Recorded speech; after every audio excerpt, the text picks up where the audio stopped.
بھائی loud speaker پر نماز پڑھنا نہ میں جائز سمجھتا ہوں اور نہ میرے پیر و مرشد جائز سمجھتے تھے، نہ میرے چچا زاد نانا حضرت صدر شریعہ جائز سمجھتے تھے، اور نہ اعلیٰ حضرت اس کو صحیح سمجھتے تھے۔ صرف میں ایک بات پوچھنا چاہتا ہوں کہ ہمارے کچھ علماء نے جائز ہونے کا فتویٰ دیا، میں کسی سے جھگڑتا تھا، اور ہمارے پرانے علماء جو تھے انہوں نے ناجائز ہونے کا فتویٰ دیا، لیکن جنہوں نے جائز ہونے کا فتویٰ دیا ان سے آپ صرف اتنا پوچھ لیجیے کہ بغیر مائک کے نماز ہوگی کہ نہیں؟ وہ کیا جواب دیں گے؟ ہوگی۔ بغیر مائک کے نماز ہونے میں کسی کا جھگڑا نہیں، بغیر مائک کے نماز ہوگی، وہ بھی کہہ رہے ہیں یہ بھی کہہ رہے ہیں۔ اب جھگڑا کہاں ہے؟ مائک پر۔ مائک پر نماز ہوگی تو ہمارے کچھ علماء کہتے ہیں کہ ہو جائے گی، اور ہمارے جو پرانے علماء تھے وہ کہتے ہیں کہ نہیں ہوگی۔ سمجھے؟ یہ نئے جو ہیں MBBS ہیں، اور پرانے جو تھے وہ MD تھے، سمجھے؟ مفتی اعظم MD تھے، اور یہ نئے جو ہیں MBBS ڈاکٹر، وہ بھی تھے ڈاکٹر، یہ بھی ہے نو ڈاؤٹ۔ خوب اچھی طرح میری بات سمجھنا، دلیل تو بہت بات میں دیتا۔ ایک ٹیبلٹ MBBS نے پرسکرپشن میں لکھا کہ اپنے بیٹے کو یہ ٹیبلٹ کھلا دو، اس کی بیماری بھاگ جائے، اچھا ہو جائے۔ آپ نے ایک MD کو بتایا کہ یہ MBBS صاحب نے یہ پرسکرپشن لکھا ہے، میں یہ گولی کھلاؤں کہ نہیں بچے کو؟ اس نے غور سے دیکھا، بولا نہیں، اس کا بہت خطرناک ری ایکشن ہو جائے گا، بچے کو فائدہ بھی دے سکتی ہے لیکن اس کا ری ایکشن بھی ہوتا ہے، اگر ری ایکشن ہوگا تو بچہ بچ نہیں سکے گا، میں تم کو یہ گولی لکھ دیتا ہوں، یہ کھلا دو۔ پھر آپ وہ ٹیبلٹ لے کر کے MBBS کے پاس آئے، یہ بچے کو گولی کھلاؤں کہ نہیں؟ تو MBBS نے کہا نہیں، یہ بھی بہت اچھی گولی، گولی دو ہے، ڈاکٹر دو ہیں، ایک MBBS نے جو ٹیبلٹ لکھی اس کے اندر اختلاف ہوا، MD بولتا ہے صحیح نہیں، MBBS بولتا ہے صحیح، اور گولی جو MD نے لکھا ہے وہ ٹیبلٹ MD بھی بولتا ہے یہ فائدہ کرے گی، اور اب گولی کون سی نا؟ یہ بچے بھی بولنے لگے۔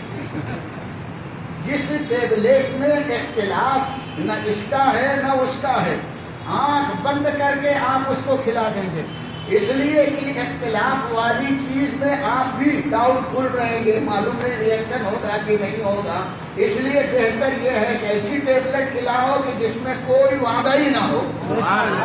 جہاں بچانا ہے نا، بات سمجھ میں آتا ہے؟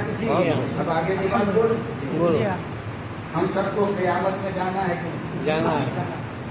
اولی کرسی سے نماز قوت، روز محشر کی داس قوت، اولی کرسی سے نماز قوت۔ اللہ تعالیٰ کے ہاں جب آپ حاضر ہوں گے تو سب سے پہلے نماز ہی پوچھی جائے گی۔ یہ لاؤڈ اسپیکر کی بولی ہے، بولی، اور وہ میڈیکل کی بولی۔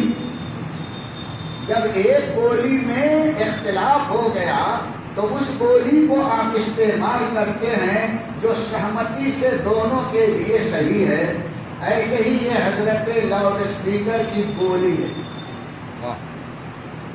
جو پرانے MD تھے بولے یہ بولی ری ایکشن کرے گی قیامت میں، اور نئے MBBS ہے وہ کہتے ہیں یہ ری ایکشن نہیں کرے گی۔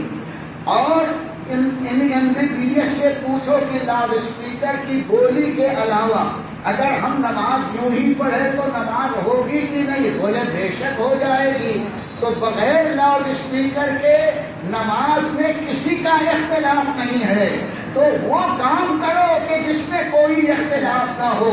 اللہ تعالیٰ اگر سوال کرے گا، اے لاؤڈ اسپیکر پر نماز پڑھنے والوں تمہاری نماز ریجیکٹ، تو بولو کہ مولا ہم کو معلوم نہیں تھا، ہم کو پھر دنیا میں بھیج دے، ہم اب اچھی نماز پڑھ کے آئیں گے، بولو گے؟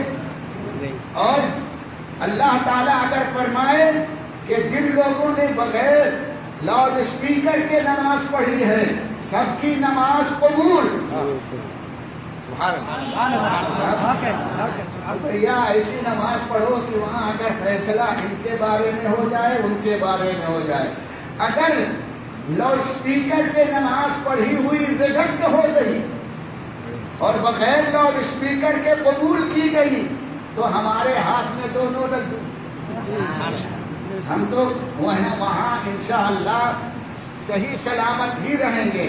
میں کسی سے جھگڑا نہیں کرتا، اگر آپ پڑھتے ہو آپ جانو، میں نے صرف کلیئر کٹ ایک مثال دے دی ہے. اگر آپ اپنی نمازوں کی حفاظت چاہتے ہیں تو آپ MD کے حکم پر عمل کیجیے. بچے کی جان نہیں بچانا ہے تو MBBS کے حکم پر کیجیے. یہ آپ کے اوپر میں چھوڑتا ہوں، میں جھگڑا نہیں کرتا ہوں. وہ ہمارے علماء نے تحقیق کی ہے، وہ اپنی جگہ پر ہے، علمی اختلاف ہے، اور جو ہمارے بزرگوں نے کہا ہے ان کو بہرحال ہم ابھی تک کلیجے سے لگائے ہوئے ہیں. عافیت عطا فرمائے اور جھگڑے سے محفوظ فرمائے. میری بات اگر سمجھ میں آ گئی ہے. میں بھی نہیں پڑھتا ہوں، میں خود نہیں پڑھاتا ہوں. میں خود پڑھتا نہیں، پڑھاتا بھی نہیں، کہیں نہیں جاتا ہوں. ساؤتھ افریقہ میں کوئی مسجد ایسی نہیں جہاں مائک نہ ہو، لیکن آپ کے اس خادم کو اللہ نے اتنی عزت دی. بڑی بڑی مسجد میں مجھ سے کہتے ہیں جمعہ پڑھا دیں، تو میں کہتا ہوں جمعہ اس شرط پر پڑھاؤں گا کہ مائک بند. جہاں کبھی مائک بند نہیں ہوتا ہے کہتے ہیں ہاں ہم مائک بند کر دیں گے، اس کا کیکوا دبا دیتے ہیں، چپ کر دیتے ہیں، پھر اس کی بولی نہیں نکلتی، ہماری بولی نکلتی. میرے ساتھ حضرت مولانا غلام مصطفیٰ صاحب ہر جگہ رہتے ہیں، انڈیا میں بھی ساتھ ساتھ، جیسے سایہ ساتھ میں ہوتا ہے نا ایسے ہی فارن میں بھی ساتھ میں رہتے ہیں، حج اور عمرے میں بھی ساتھ میں رہتے ہیں. کبھی کبھی یہ سایہ غائب ہو جاتا ہے، اور سایہ کب غائب ہوتا ہے جب کہیں سایہ ہو جاتا ہے نا. دیوار کے سائے میں آ گئے تو آپ کا سایہ چلا جائے گا کہ اب سائے کی ضرورت. تو جہاں میں خود سفر کر لیتا ہوں، سائے میں رہتا ہوں تو یہ سایہ غائب ہوتا ہے.